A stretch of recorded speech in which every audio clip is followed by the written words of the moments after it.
प्राचीन काल में दक्षिण भारत में एक छोटे से आश्रम में एक साधु रहते थे। आश्रम में एक दो ही शिष्य थे। वहां पर सभी प्रकार के लोग थे।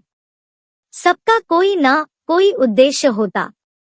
कोई अपनी मनोकामना पूर्ण करने के इरादे से आता तो कोई साधु महाराज का आशीर्वाद प्राप्त करने आता।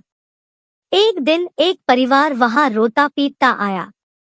साधु महाराज ने उससे पूछा, क्या बात है, तुम रो क्यों रहे हो?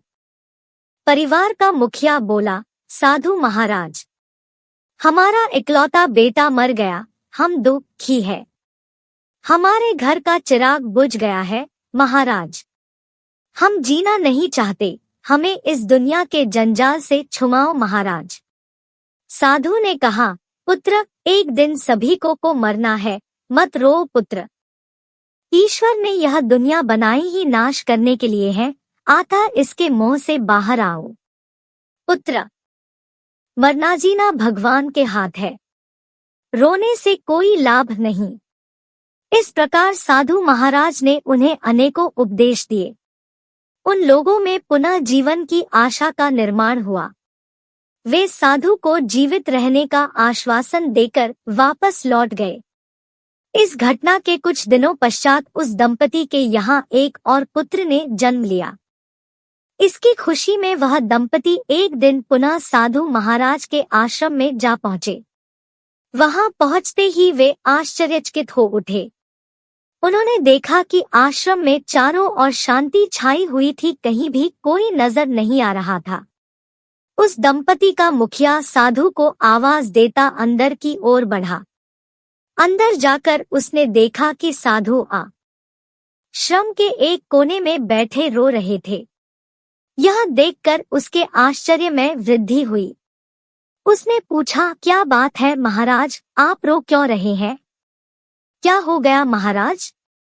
साधु ने कहा, मेरी बकरी मर गई, कहकर वे पुनः रोने लगे। दंपति कुछ देर यह सोचता रहा, फिर पुनः बोला, परंतु महाराज, उस दिन तो आपने हमसे कहा था, यह जीवन आदि जाति एक दिन सभी को मारना है, रोने धोने से कोई लाभ नहीं, फिर अब आप क्यों रो रहे हैं? इतना सुनते साधु ताव में आकर बोले, तुम्हारा बेटा मेरा बेटा नहीं था, पर यह बकरी मेरी थी। सबका दुख अपना अपना दुख होता है। इतना सुनते ही वह दंपति उल्टे पांव वापस लौट गए। उनकी समझ में आ गया कि सबका दुख अपना दुख होता है।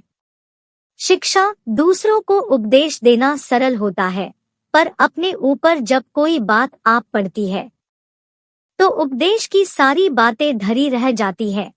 जैसे कि साधु ने दंपति के बेटे की मृत्यु पर दंपति का उपदेश देकर उनका दुख कम किया था, परंतु वह अपनी बकरी की मौत पर खुद अधीर होकर रो पड़ा था।